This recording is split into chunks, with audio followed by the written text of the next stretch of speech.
नन्हा वीरू, साहसी बालक की एक अद्भुत यात्रा। बहुत समय पहले एक छोटे से गांव में रामलाल और गोमती नामक एक गरीब किसान दंपत्ति रहते थे। वे खुशहाल थे, लेकिन एक ही दुख था उन्हें कि उनके कोई संतान नहीं थी। वे हर दिन भगवान से एक बच्चे की प्रार्थना करते। एक दिन उनके आंगन में एक चमकता हुआ नीला फूल खिला। जैसे ही गोमती ने उसे छुआ, एक नन्हा सा बच्चा उनके सामने आ गया।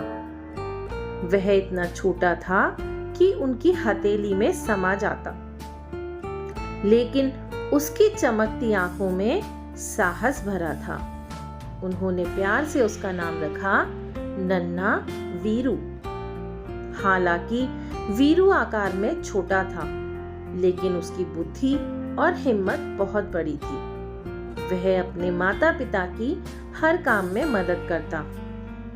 वह खेतों में बीज बोता और बैलगाड़ी चलाने में भी उनकी मदद करता। एक दिन गांव में एक भयंकर डाकू आया, जिसने लोगों की फसलें लूट ली। कोई भी उसे रोक ना सका। वीरू ने ठान लिया कि वह इस मुसीबत से गांव को बचाएगा। रात के अंधेरे में वीरू चुपके से डाकुओं की गुफा में घुस गया। वहां ढेर सारा सोना और चांदी रखा था। वीरू ने अपनी चतुराई से सभी सिक्कों को एक बोरी में बांध दिया और बैलगाड़ी तक खींच ले गया।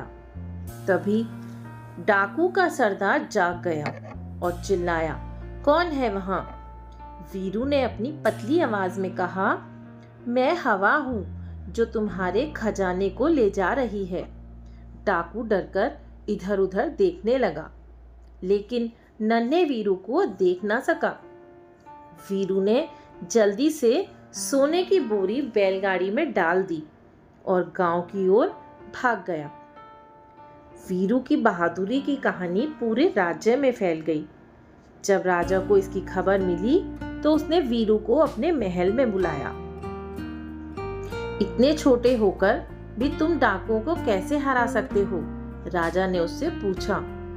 वीरू ने मुस्कुराकर कहा, महाराज, शक्ति से नहीं, चतुराई से बड़ी बड़ी मुसीबत को भी हराया जा सकता है। राजा वीरू की समझदारी और बहादुरी से बहुत प्रसन्न हुआ। उसने वीरू को अपना विशेष सलाहकार बना लिया। एक दिन राज्य में एक दुष्ट जादूगर आया। उसने राजा की सोने की तलवार चुरा ली, जिससे राज्य की रक्षा होती थी। बिना उस तलवार के राज्य खतरे में था। वीरू ने राजा से कहा, मुझे एक मौका दीजिए राजन, मैं आपकी तलवार वापस लाऊंगा। राजा ने तुरंत सहमति दे दी। वीरू ने अपने छोटे आकार का फायदा उठाया और चुपके से जादूगर के महल में घुस गया।